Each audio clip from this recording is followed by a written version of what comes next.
Tu as les billets? Là.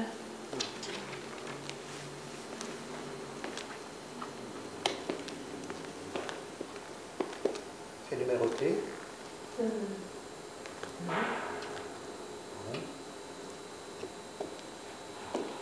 Tu veux te mettre où? Là? D'accord.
Euden von Horvath,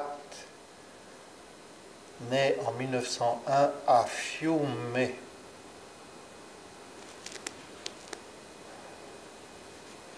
Ses premiers textes montrent déjà les thèmes fondateurs de son œuvre, la culture populaire et l'histoire politique de l'Allemagne.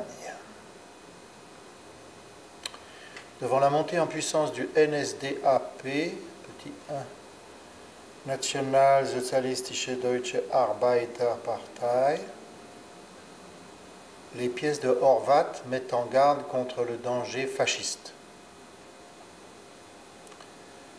C'est en 1931 qu'il obtient la reconnaissance de son talent. Ces deux pièces majeures, La Nuit italienne et Légende de la forêt viennoise, sont montées à Berlin. En 1933, Foi, Amour, Espérance ne peut être présenté à Berlin suite à des pressions du gouvernement nazi. Il fuit l'Allemagne et s'installe à Vienne.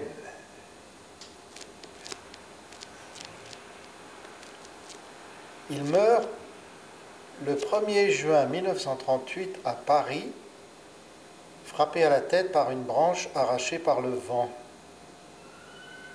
Dans l'une de ses poches, on retrouvera un billet aller pour les États-Unis. Dans l'autre, une revue pornographique.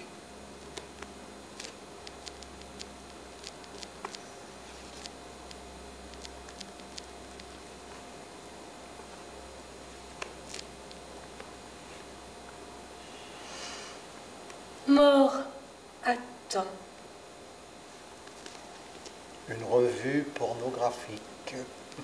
Vous êtes tous les mêmes, adolescents.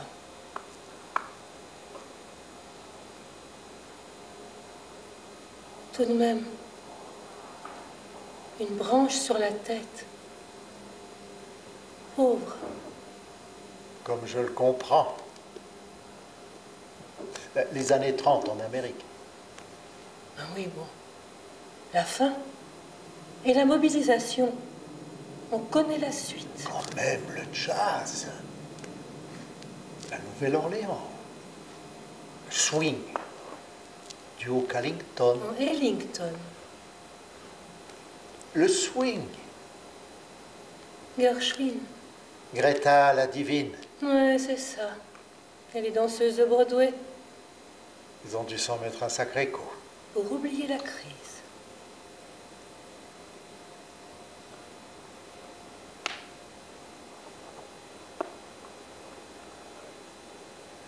« 38. J'avais 6 ans en 38. C'est la première année où papa m'a envoyé avec les paysans du village au foin. Nous, les enfants, on ratissait les andins pour le passage des chars. À de Horvat, on a vu Casimir et Caroline. En 89, c'était à la Comédie. Hein? Par Langhoff. Non. Hein? Casimir et Caroline, par Ourdin, en 89. Oui. C'était pas sous la direction de Claude Stratz? Oui, oui, je crois. Quelle belle mise en scène. Oui. Oui, tu as bien dormi, toi.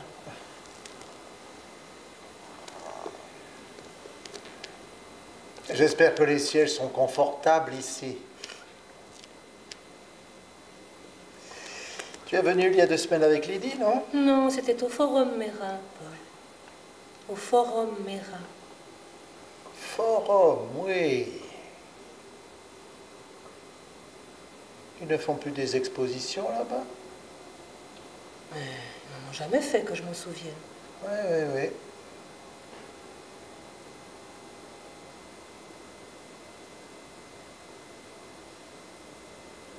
Il n'y a pas grand monde pour l'instant.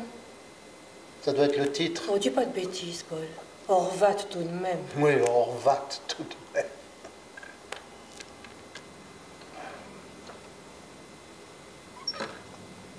C'est bientôt les premiers foins.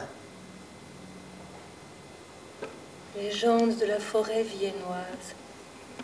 C'est Ouais. un joli titre. Oui, oui, oui. Je suis parti chaque été chez les voisins pour les foins. Ça n'a sûrement rien à voir avec l'histoire, mais c'est un joli titre. Oui.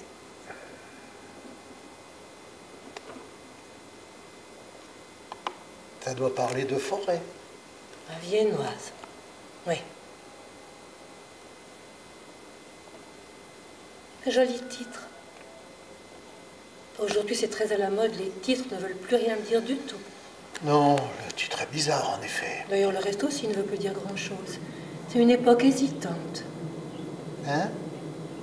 Tu rêvasses? Mais non, Ah si, tu rêvasses. un peu. J'ai le droit. On vient au théâtre pour ça, non? Oui. Sauf que cette pièce n'a pas commencé et je te parle. Ben, je t'écoute. Mais non, tu n'écoutes pas. Je disais, Oui, tu parlais du titre de la pièce. oui, Oui, il est bizarre, il ne veut rien dire. et je parlais des titres des pièces actuelles, pas de celui-ci. Oui. Il est bien ce titre.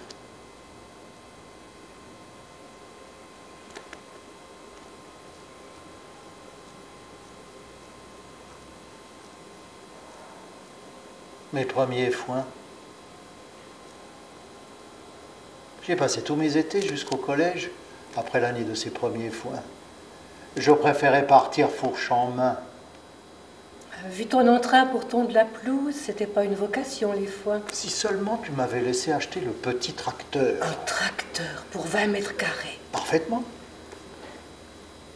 Mais le jardin en fait plus de 40 si on compte l'allée. Oh, tu aurais eu l'air fin avec ton tracteur dans la petite allée. Tu sais bien qu'on aurait pu le louer à Monsieur Dutoit.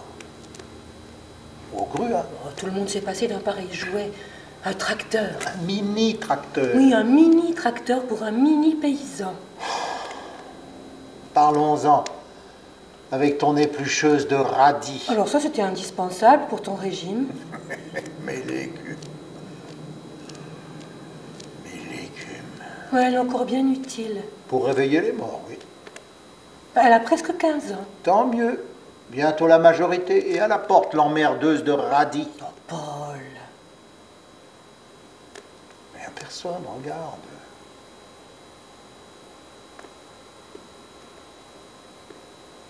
Il y a moi. Oui. C'est vrai. Il y a toi. Il y a moi. Depuis plus de 50 ans. C'est vrai. Plus de 50 ans. Oh, pardon, je plaisante.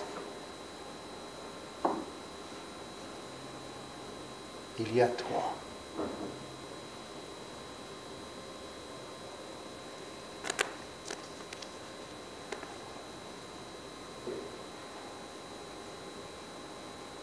Les foins. Cette odeur d'herbe coupée. Elle ne m'a jamais quitté, cette odeur d'herbe coupée, depuis ses premiers foins, 6 ans. Je pense que pour elle, je serais devenu un bon paysan, avec un fort accent. Le teint rougeau des éleveurs de taureaux. Mener les troupeaux par les champs à l'aube, après la traite, la goutte au nez, la barbe drue. Bah, vas-y, crédor, ça, hop, hop. Père Rougeau sur son tracteur. Voyons les comédiens.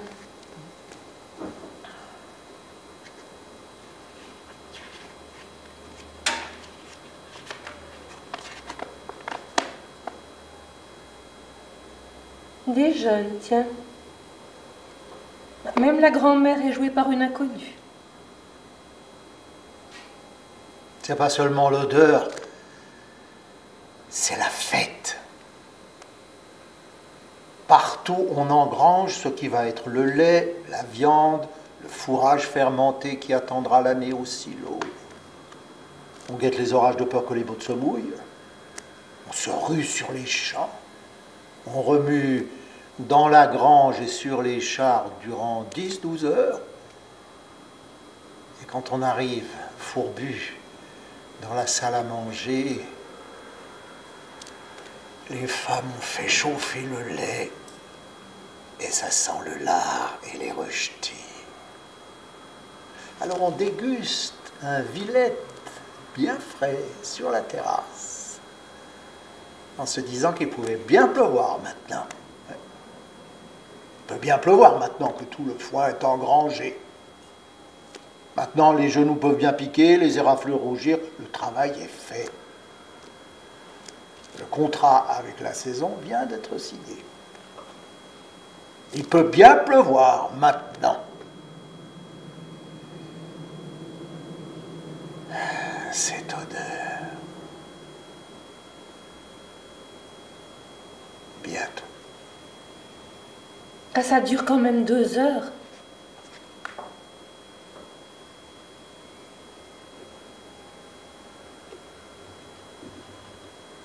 Bientôt. Et toujours personne.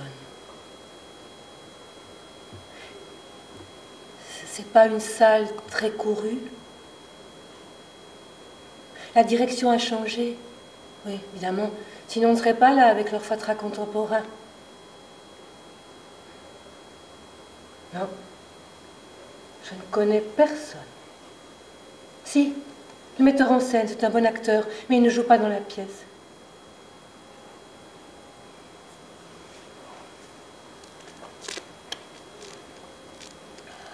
Il n'y a pas grand monde, hein? Je t'ai demandé de vérifier l'heure, on est sûrement en avance.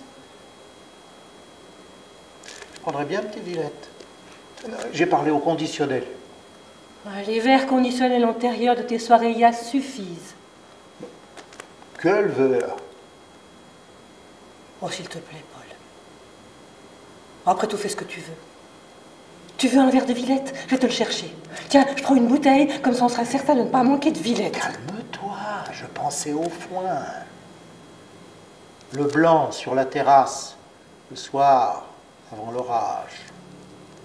Ce n'est qu'un souvenir. Un souvenir. Tu insinues des choses pour voir. En sachant très bien que je ne pourrais qu'avoir toujours et sempiternellement la même attitude de la mère qui gronde. La grand-mère, oui. La grand-mère. Mais non. Je ne sais pas comment je fais pour te supporter. Parce qu'on est le vieux couple idéal. Oh mon amour, mon doux, mon tendre, mon merveilleux amour, de l'aube claire jusqu'à la fin du jour. Arrête.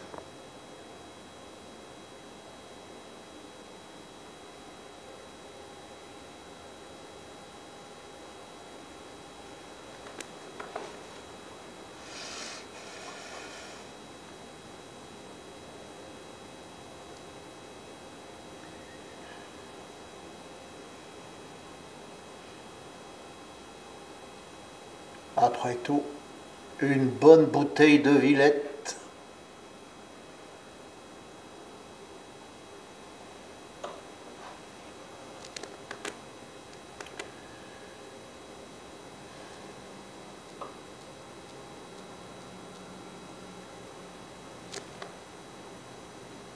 En effet, Légende de la forêt viennoise, c'est étrange comme titre.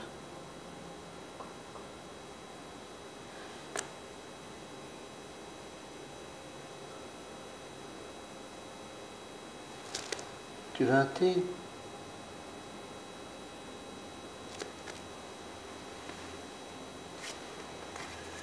On a dû se tromper d'heure. Vienne. Tu te souviens? L'arrivée en carrosse. Les musiciens à l'hôtel et au restaurant. Évidemment, j'avais mis un billet.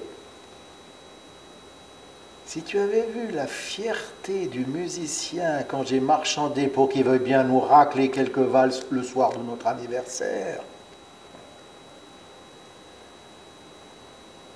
Sacré viennois, ce violoniste. C'est pas parce qu'on grince des cordes dans la ville de Mozart qu'on est forcément Rostropovitch. On s'est bien amusé quand même ce soir-là, après l'opéra.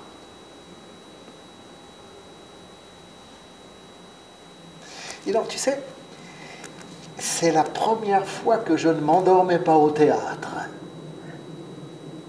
Je crois bien que j'ai même pleuré.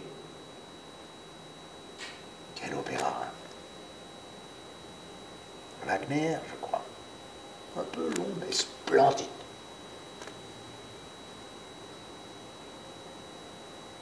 Un peu chantilly comme ville.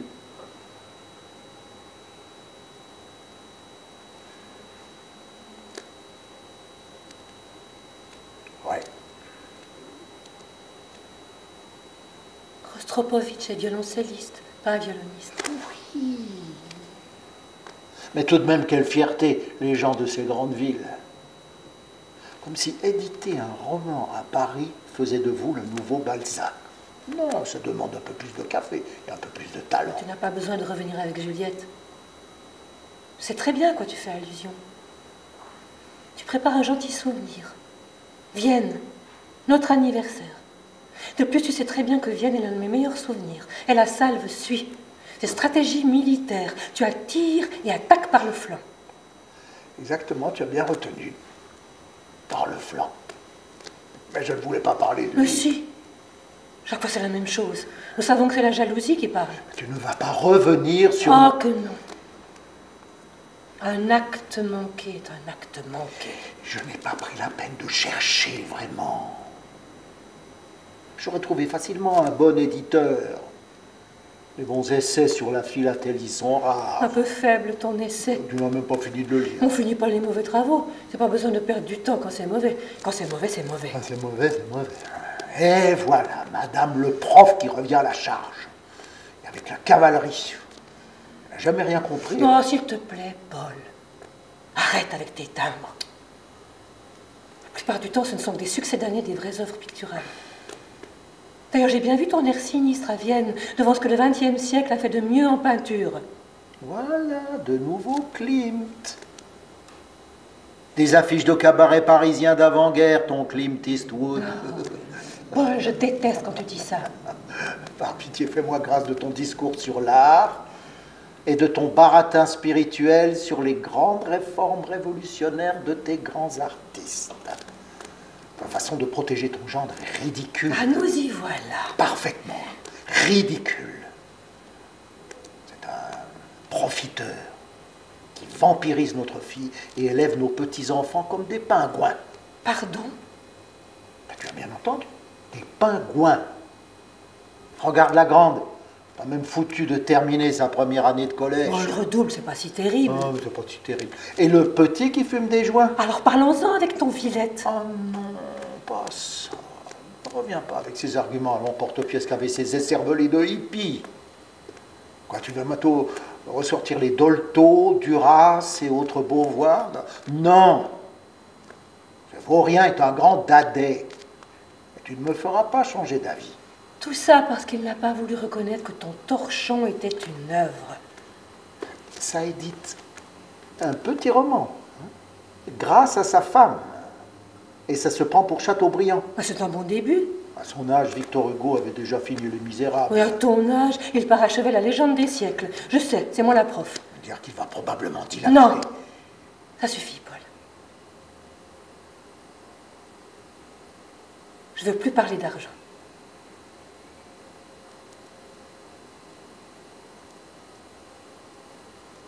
D'ailleurs, je ne veux plus parler de grand-chose. Ben voyons.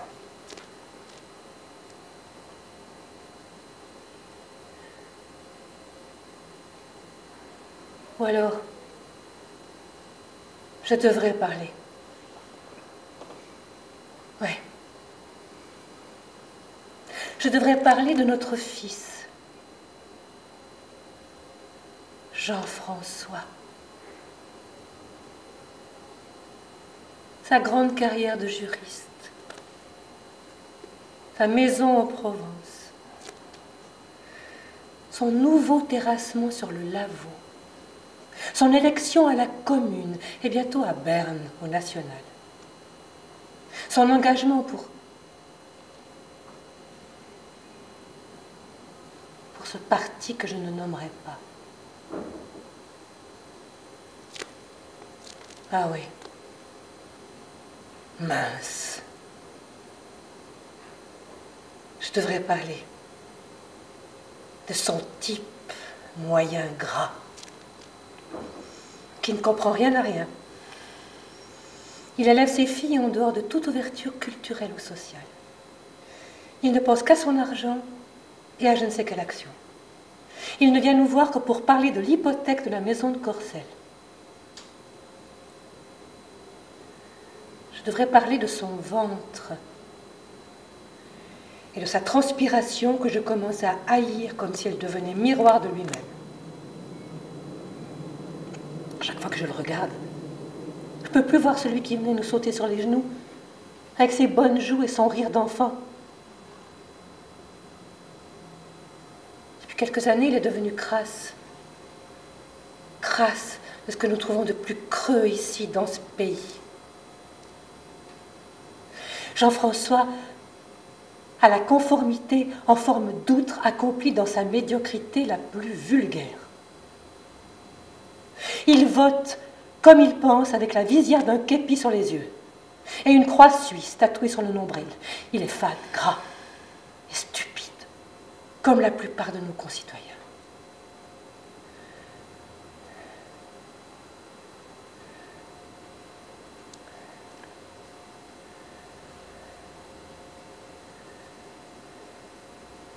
T'es en forme ce soir. Jean-François me fait honte. Il me fait honte parce que je me pensais sensible et intelligente, douée d'un certain regard sur l'homme. Et je me suis aperçue avec l'éclosion de cet imbécile que rien dans ma vie de ce que j'ai aimé et vénéré de ce monde n'a transparu dans ce crétin, dans ce fils raciste et fier d'une voiture plus que tout. Ce crétin qui s'applaudit en chantant sur nos montagnes. Rien de ce que je pensais noble en moi n'a germé dans ce fils fat et satisfait de sa petite vie de notable vaudois ventreux.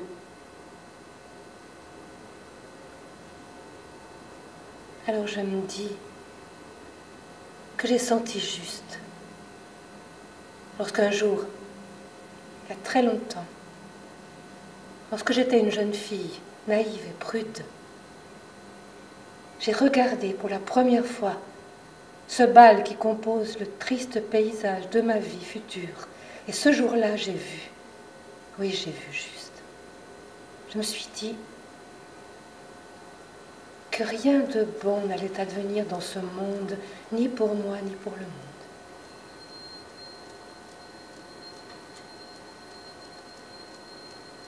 Comédie, cette pièce. Oui. Tu peux garder le silence, monsieur mon mari. Décembre s'éteint. Et bientôt les rudesses de janvier vont encore refroidir nos vieilles peaux décaties. Bientôt. L'âtre nous servira seulement d'excuse pour parler du bon vieux temps. Parce que pour moi, par exemple, le bon vieux temps n'a plus guère de signification que celui où je regardais mes enfants grandir. En me disant que si je n'avais pas sincèrement l'impression de les aimer, c'est que j'avais encore beaucoup de choses à faire dans la journée. Et que le soir venu, je les regarderais dormir, heureuse, comme doit l'être une mère devant deux charmantes têtes blondes. Mais là, dans le soir aux enfants, le temps fait défaut à la mère en labeur et on remet à demain les bons sentiments.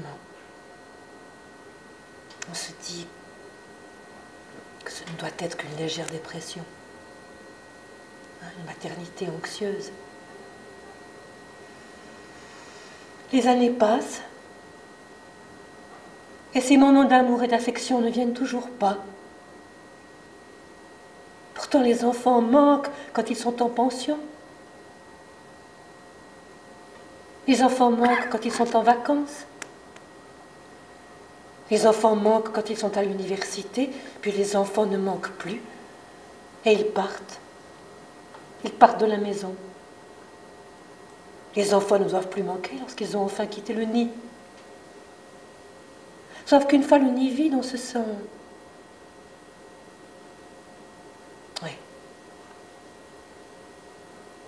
En réalité,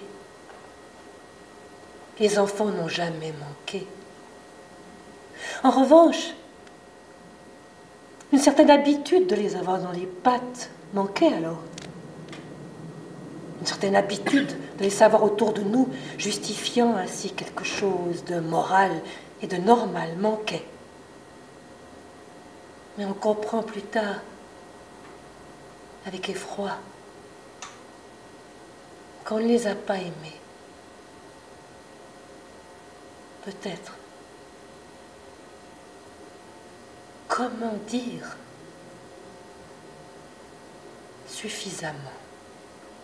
On comprend plus tard que peut-être on n'a jamais aimé ce que pourtant tout devait nous faire aimer.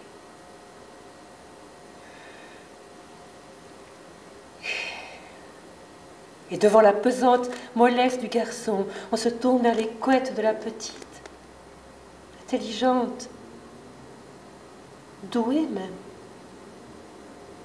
On lui apprend le piano,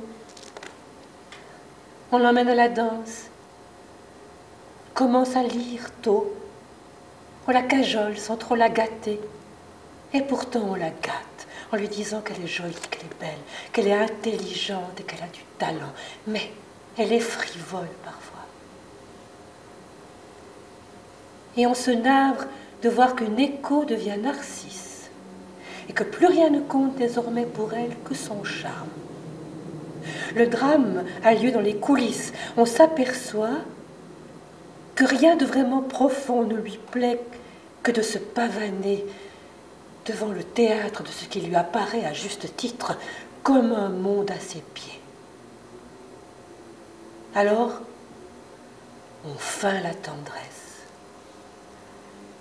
et l'on se détache petit à petit de la rose en ne lui voyant plus que les épines.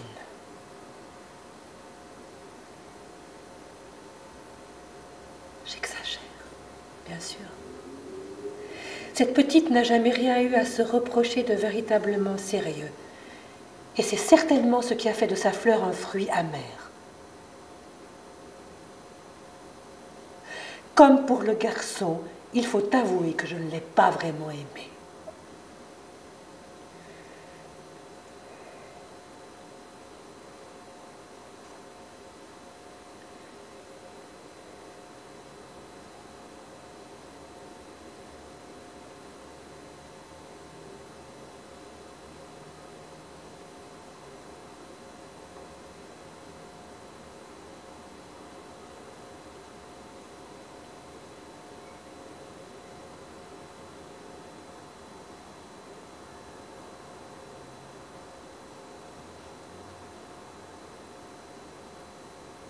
Ça fait bien longtemps que tu n'avais pas autant parlé. Tu n'as rien écouté. 50 ans que j'écoute tes tirades interminables.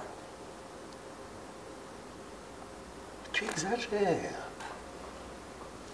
Je vois bien que tu les aimes, les petits. Les petits. Lui, il doit peser 120 kilos.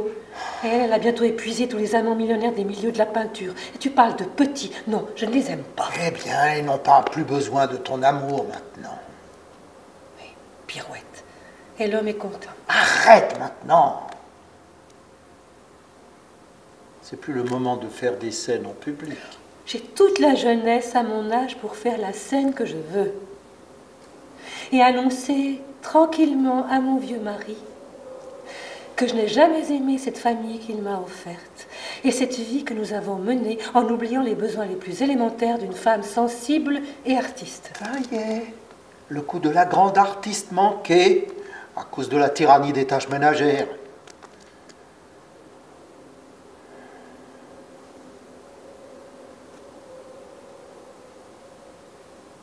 Pourquoi tu m'as toujours accompagnée au théâtre? Tu n'aimes pas le théâtre?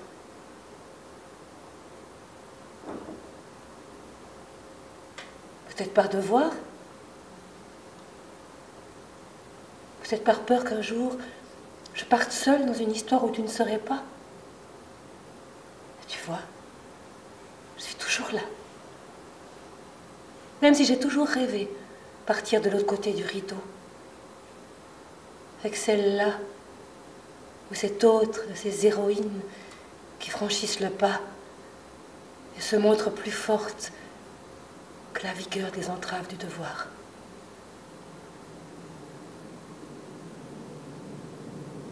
Je me sens seule depuis si longtemps. Cette vie ne m'a rien donné. Toi, 2 enfants, et le temps qui a passé pour enfin se résoudre à la mort. Arrête! Comme si tu allais mourir demain. Je sais qu'on se fait vieux, mais bon, là, il m'est avis que tu nous enterreras tous. Légende de la forêt viennoise. Pardon. C'est bien le titre de la pièce? Eh oui, ça fait plus d'une demi-heure que nous en parlons avec tes histoires de je n'aime personne. Légende de la forêt viennoise. Oui, c'est ça, les gens de la forêt viennoise. Bien.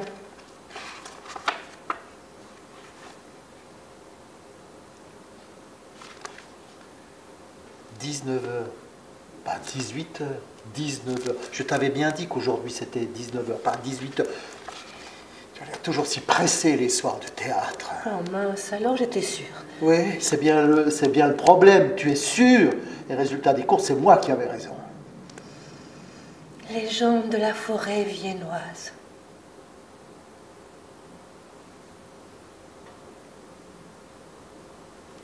Qu'est-ce qui se passe? Ah, je me disais le titre de la pièce, c'est tout. Tu es bizarre par moments.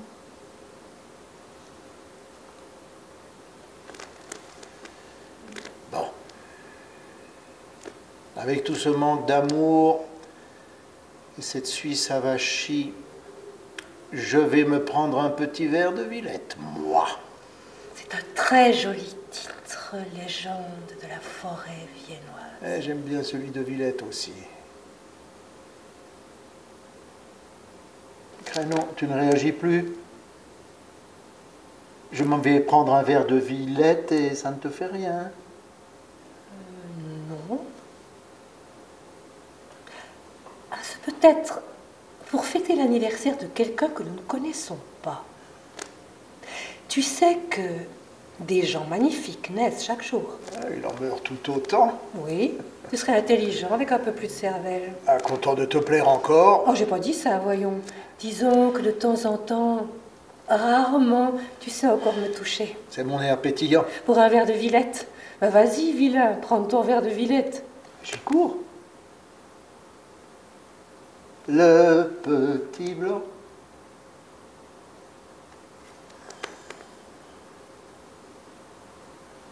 Qu'on boit sous la tonnelle.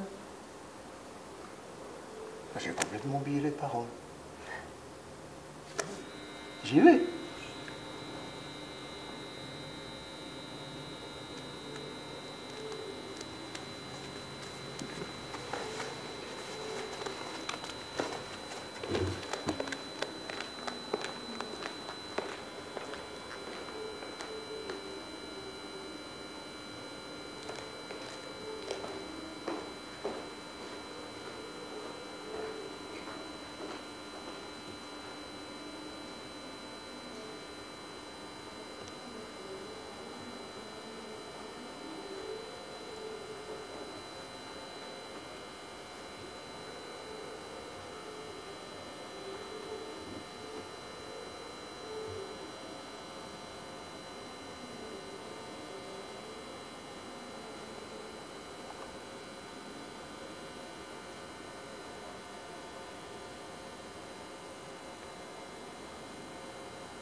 Petit vin blanc qu'on boit sous la tonnelle. Comme On va la suite à le petit vin blanc qu'on boit sous la tonnelle. Non, je m'en souviens plus.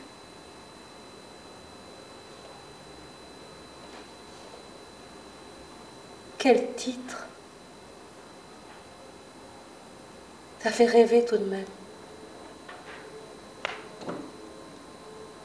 Si j'avais écrit, j'aurais aimé mettre un si joli titre à ma pièce.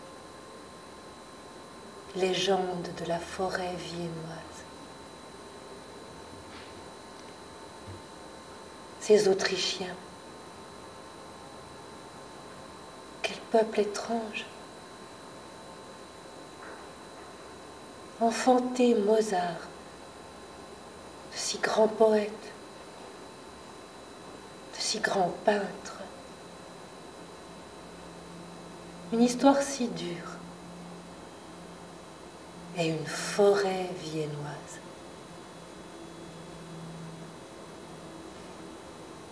J'aurais aimé en Autriche. Qu'aurais-tu donc aimé, ma douce? Plus douce avec son verre, n'est-ce pas? Ce soir, c'est l'anniversaire de quelqu'un. Non, mes cheveux. Pardon, la chevelure de madame. Oh, parfaitement, la chevelure de madame. 75 francs avec shampoing. Eh ben, le Villette de Monsieur Assansou vous salue avant de descendre. Bravo, môme. Et hop!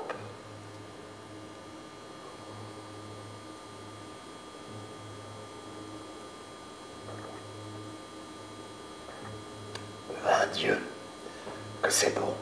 Allez, viens. Une valse pour le rejoindre. Arrête, les gens vont arriver. Une valse sous les latrines, soldat. Oh, une belle latrine après ton Villette. Une valse sous les latrines. Soldat, une valse sous les latrines. Oh, Allez, viens. non, mais t'en vas pas beugler pour tout le théâtre.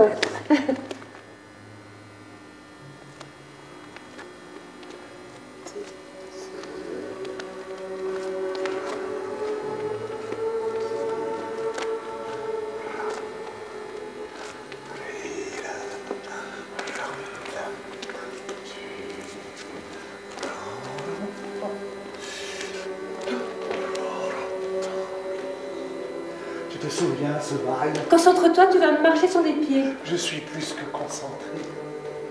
Je suis inspiré.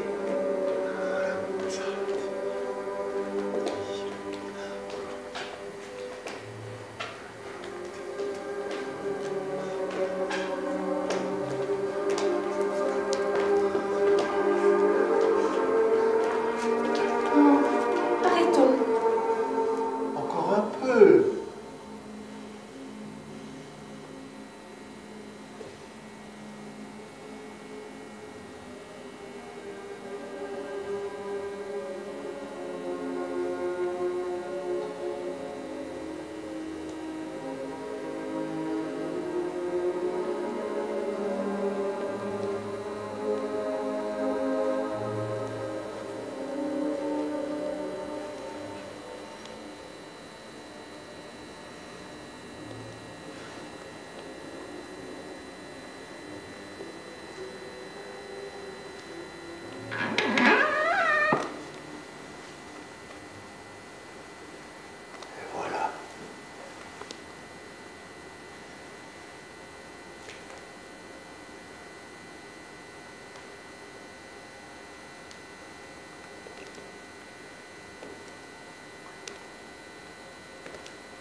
Jean-François a pris quelques kilos ces dernières années.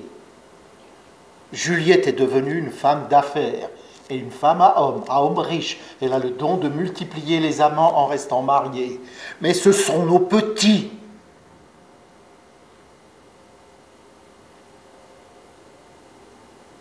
J'ai pris l'habitude, tu sais, de ne plus regarder le vieil album de photos au petit cadre blanc.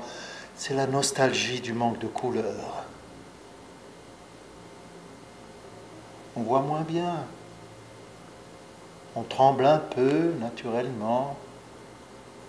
Et par peur du grincement des menottes devant Saint-Pierre, on s'effiloche.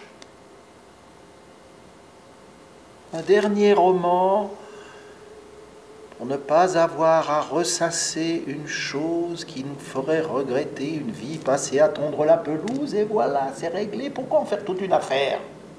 Parce que j'aime gratter. Et je vois bien l'amour avec lequel tu prépares le papet pour les petits de Jean-François. Et avec quel amour tu leur lis ces contes suédois à la fin du repas alors qu'ils sont Norvégiens. Oui, bon, des contes d'hiver, quoi. Tu manques de précision? Tu as toujours manqué de précision. Je ne comprends pas cette fougue subite à te déclarer l'ennemi du monde entier. Pourquoi maintenant? Pourquoi dans une soirée théâtre? Tu fais l'actrice dans son petit drame tragique. Bon, un drame est tragique, c'est un pléonasme. Oh, s'il te plaît, tu vas arrêter maintenant.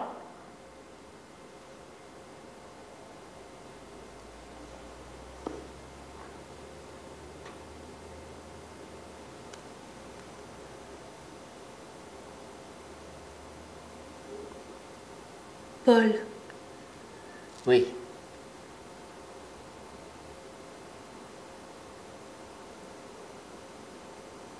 je suis malade. Ça ne date pas d'hier, je sais.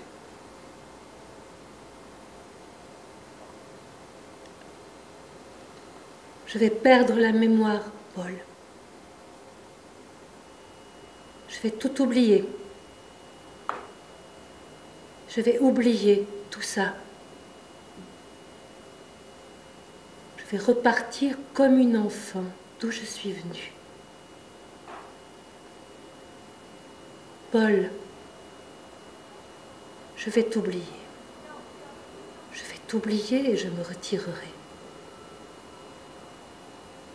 Mais... non. Oui, Paul. Non. Si.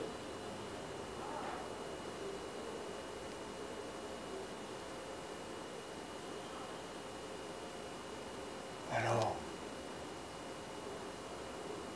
tu vas me laisser. Mon Dieu. Mais c'est le professeur. Oui, mes examens du mois dernier. Tu es certaine, ils t'ont C'est donné... certain. La nature peut être généreuse, capricieuse parfois. Mais j'ai accepté. Je suis fatiguée, tu sais. Et c'est un peu banal à nos âges. Il faut accepter. Non, je ne comprends pas. Nous parlions comme toujours, et voilà, sans discernement, sans préparation aucune, de but en blanc, tu m'annonces... Non, on ne fait pas l'enfant, veux-tu. C'est la vie. Tu sais bien. Mais tu regrettes tout alors? Non. Non, mon discours est sec, mais ça ne veut pas dire que je n'ai pas été touchée par notre vie. J'ai été très attentive. Attentive?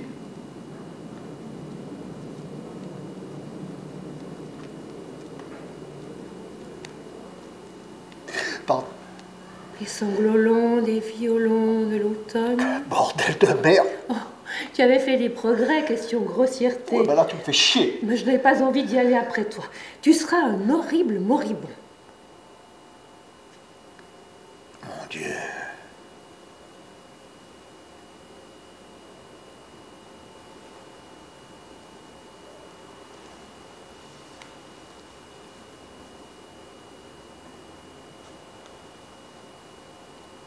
Je veux que tu sois digne.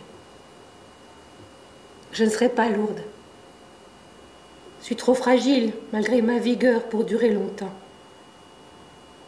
Après, tu feras la pelouse moins souvent. Je veux que l'on garde ce courage. Rien ne sert de s'apitoyer sur un sort plutôt clément. J'ai un âge tout à fait correct pour perdre la mémoire. Toi, tu penses que c'est terrible parce que tu as une santé de fer. Mais oui, presque. Et je t'assure que je suis calme. Et presque curieuse de voir tout devenir neuf. Et mourir bientôt. Absolument seule. Avec des étrangers autour de moi comme au premier mois de ma naissance. Mon Dieu! Ça suffit, Paul, avec ton Dieu. Tu es un homme. Tu es mon homme. Et tu vas t'occuper de moi pendant 1 an ou 2, comme je me suis occupée de toi pendant 50 ans. Voilà. Sinon, je fais exit et on n'en parle plus. Tu y as pensé? Bien sûr que j'y ai pensé. Comme d'habitude, je pense à vous. Je ne veux pas vous infliger le traumatisme du suicide assisté, même si pour moi ce serait le plus simple. Non, je partirai comme ton Dieu veut que je parte, les pieds devant. Comme tu y vas. Ouais, j'y vais comme ça. Et on verra bien.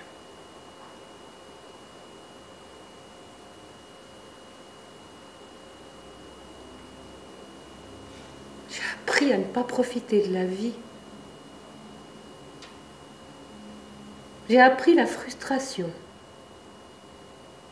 Je gardais tout dans ma tête, comme celle qui aurait dû écrire, pour épancher un peu cette monstrueuse envie de faire des contes, pour parler des trésors humains et universels, cette nature prodigieuse qui nous offre tant de coloris insensés. Dire qu'aucun architecte ne se cache derrière ce vaste petit monde. Si, Je t'en prie. justement. La seule chose qui me rend un peu triste, vois-tu, c'est d'oublier le nom des canards. Pour le reste. Les canards.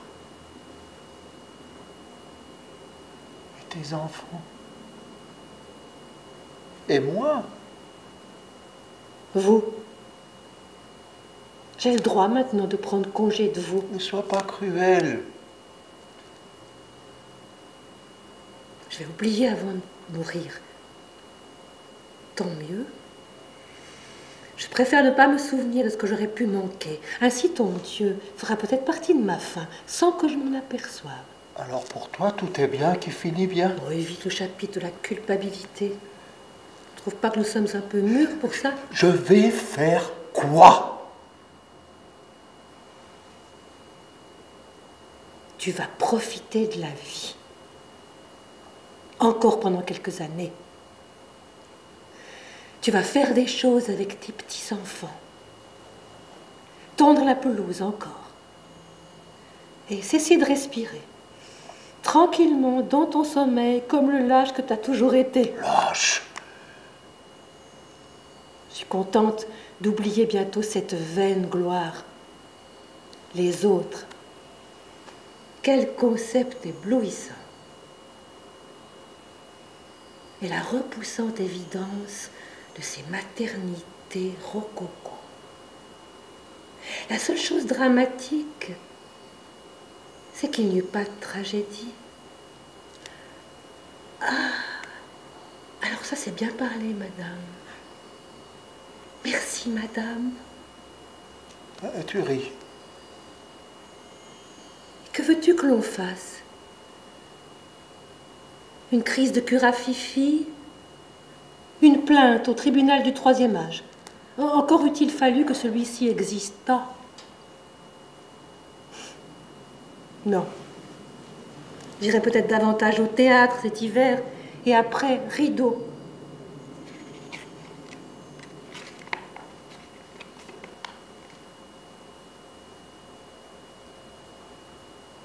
Mais c'est pas le petit-fils de ton cousin, ce Pierre-Olivier? Montre-moi ça. Pache. Il a un petit-fils comédien, Aimé, non? Pierre-Olivier Pache. Ah oui, c'est peut-être son petit-fils. Aimé. Il n'était pas à l'enterrement de Jeannot. Mais oui, c'est la dernière fois que nous l'avons vu. Le pauvre. Il pouvait à peine marcher. Oui. Et c'était un sacré sportif à l'époque. Espoir junior au Lausanne Sport. Il est passé professionnel quand nous nous sommes rencontrés. Il ne voulait pas du bras de sa fille. Il a traversé l'église sans broncher pour aller dire son mot d'adieu à son Jeannot. C'était le plus émouvant. Oui, La fille de Jeannot était beaucoup trop gentille. c'est sûr. Tout le monde savait qu'il ne lui parlait plus depuis qu'elle s'était séparée de son mari. Mais comment s'appelait-il déjà? Qui? Le mari de la fille de Jeannot.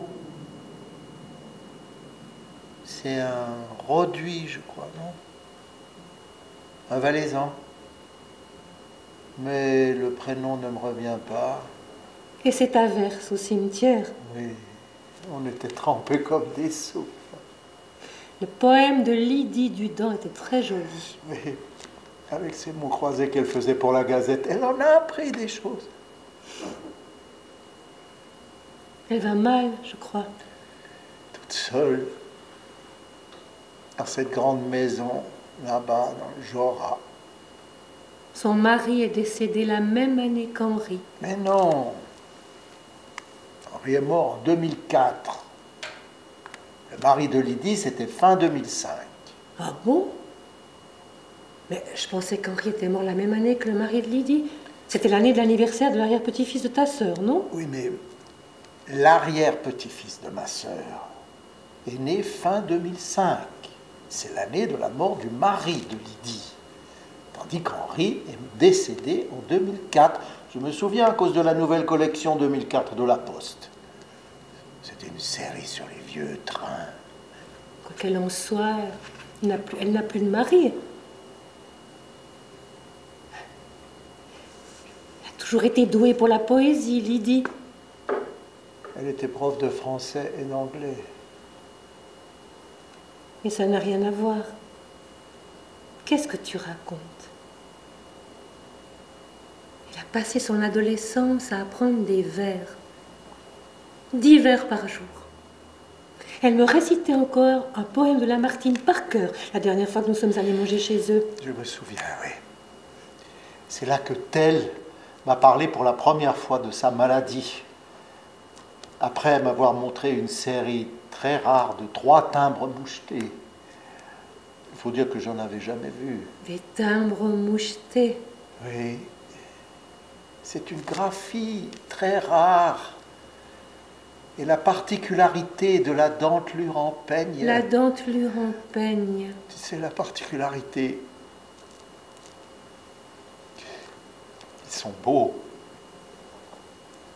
La dentelure en peigne accentue. Et le cadre, le papier aussi est... C'est du papier. Du papier, mon Dieu, comment je vais finir sans toi, mon Dieu, mon Dieu. Pas l'enfant. Tu as bien vécu, non? Tu n'as jamais manqué de rien. Alors j'ai bien le droit à quelques vacances maintenant. Tu vas pas finir sur la Côte d'Azur, je t'assignale. De toute façon, j'ai toujours détesté la plage en été. Tous ces ventres bronzés, alignés devant le ressac des écumes polluées, quel tableau!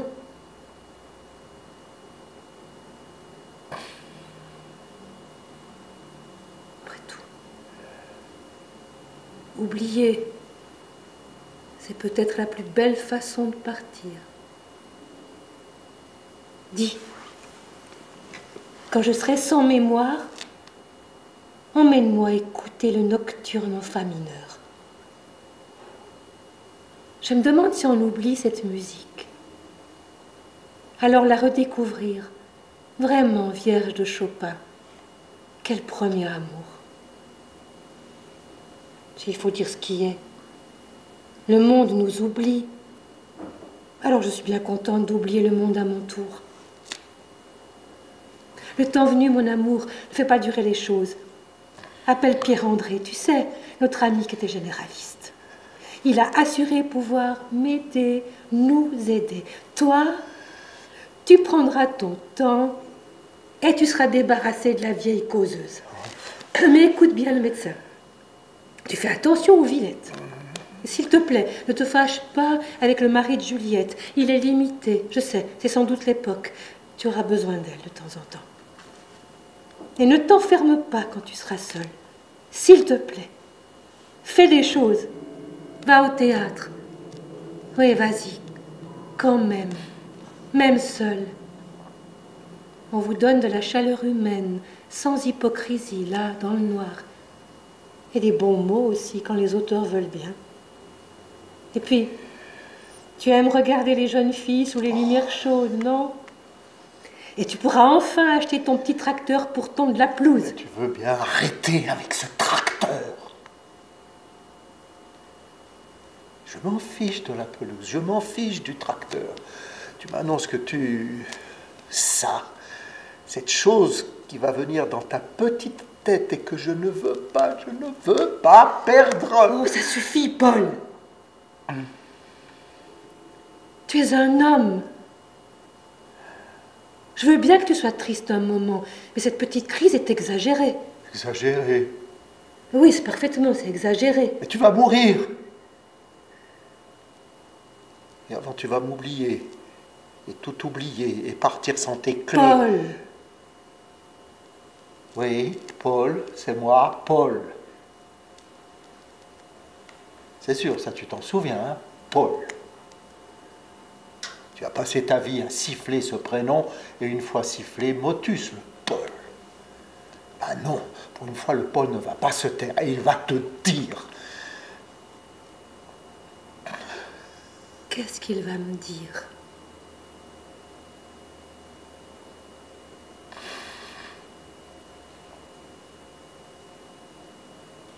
C'est bien ce que je pensais. Il ne va rien dire.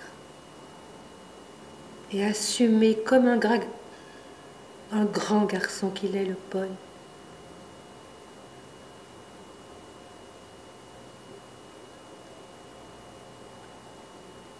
Aide-moi, Paul.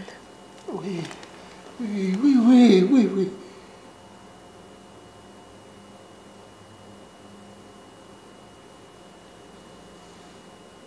Je ne sais plus très bien quoi dire.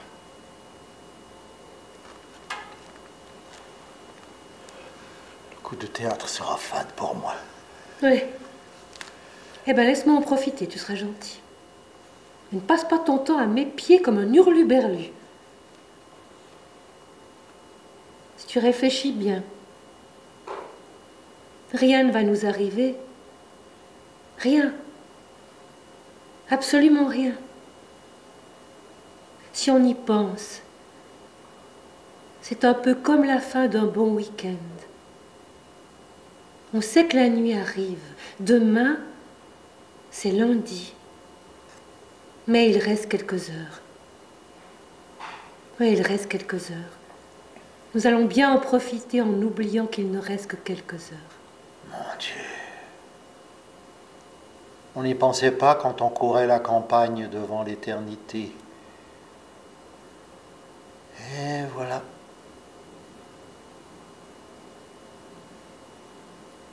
Ça passe vite, n'est-ce pas? Oui, oui, ça passe vite. Comme ça passe vite. Oui, oui.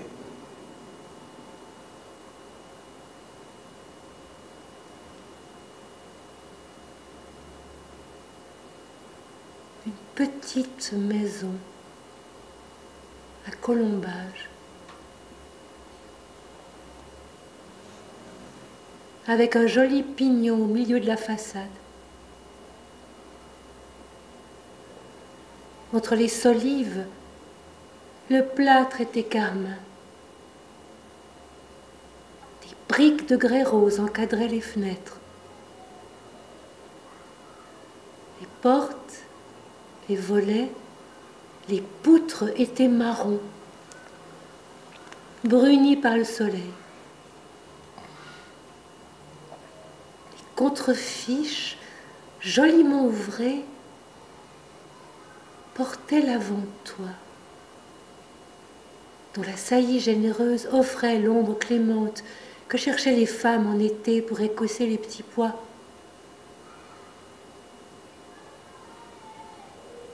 Je me souviens de cette odeur d'huile de lin qui se mélangeait à celle de la poussière de mélèze quand il rafraîchissait la façade après avoir poncé toutes les parties de bois. Alors on jouait dans les tas de sciure ocre en traçant des dessins sur les monticules aplatis sous le château d'échafaudage interdit. Et les vaches d'en face qui contemplaient les travaux avec cet air absent et mélancolique que leur donnent ces longs cils.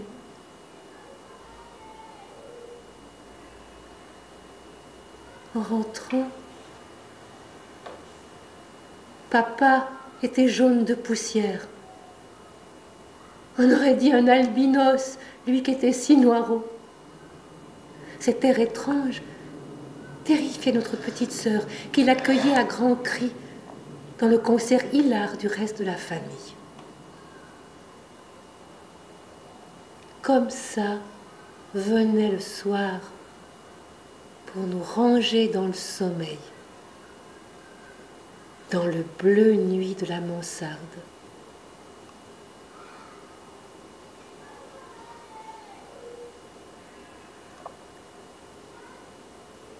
Est-ce qu'on oublie les parfums?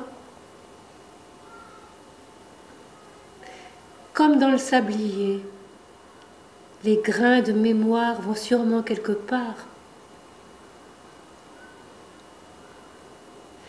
Ils étaient si fiers de cette maison. Mon grand-père avait importé son architecture de Saxe. Ou de Turgovie. Mais non, il venait de Saxe. Je sais, mais en Turgovie. Oui, bon, c'est peut-être un mélange. Le colombage. Oui, eh bien, c'est peut-être un mélange. Oui, un mélange turgovien. Si tu veux, de Saxe et de Turgovie. Non, ce n'est pas pareil. Non. Ce n'est pas pareil. Bien sûr, mais grosso modo. Oui, grosso modo, c'est une maison, pas une hutte. Si je te dis que mon grand-père s'est inspiré. Oui, mais je dis moi que le colombage. Toi, arrête de toujours vouloir avoir raison. Si ça se trouve, les Turgoviens sont inspirés des Allemands. Oui, c'est et ce... peu importe de savoir. C'est ce que je voulais.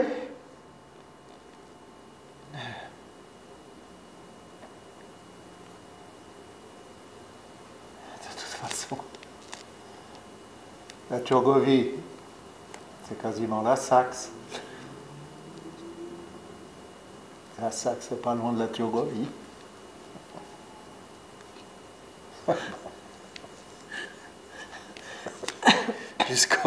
Jusqu'en Saxe, ça fait une bonne tirée tout de même. Un vol d'oiseau, un colombage en voit un autre. On devrait faire un voyage. On pourrait aller à Brest. Mais non, nous n'allons pas voyager. Quelle excentricité. Jouer le couplet du dernier voyage. Non, il faut demeurer convenable et continuer tranquillement comme si de rien n'était. Parce que rien n'est. Ou selon une autre grammaire, tout n'est de rien. Quelque chose comme ça. Parfois, je ne te suis plus. Mon pauvre bonhomme, tu n'as jamais suivi. Mais au fond, tu es bon. Qu'est-ce qui m'a conduit à rester vers toi? Puisqu'il en est ainsi. Ainsi soit-il. C'est bien ainsi qu'il doit en être.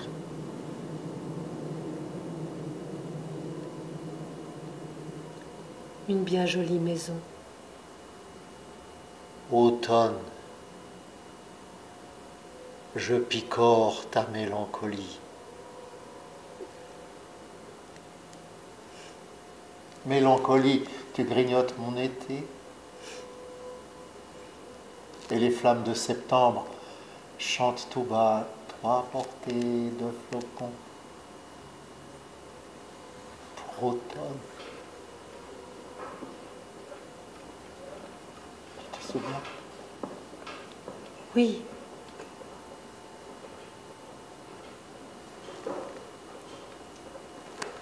Les gens arrivent.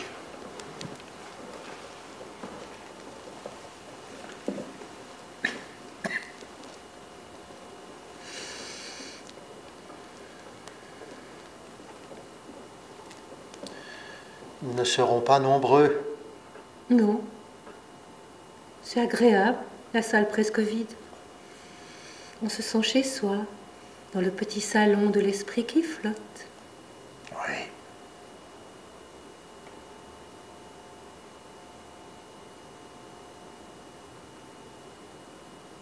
Alors tu vas mourir. Oui, Je t'aime. mon ami. Mon tendre ami. Merci. Et je ne sais pas pourquoi je dis merci, on m'a appris à dire j'exécute.